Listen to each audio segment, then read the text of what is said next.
fàyè àti fẹ́ mi fún ọ̀dọ́-àgùntàn tó kú fún mi.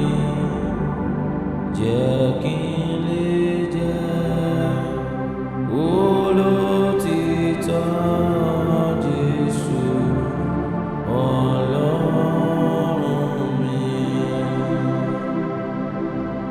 Mo wá fẹ́ ni tó kú fún mi. Ayé mi ó sì dùn púpọ̀. Mo wá fẹ́ ni tó kú fún mi, Jésù Ọlọ́run mi.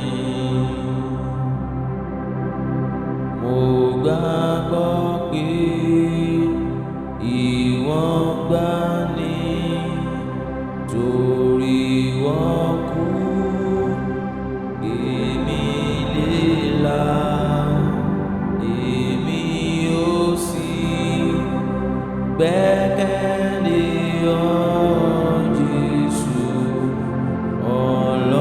Ọlọ́run mi.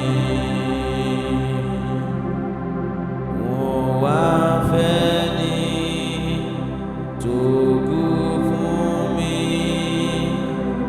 Ayé mi ó sì dùn púpọ̀. Mo wá fẹ́ ni tó kú fún mi, Jésù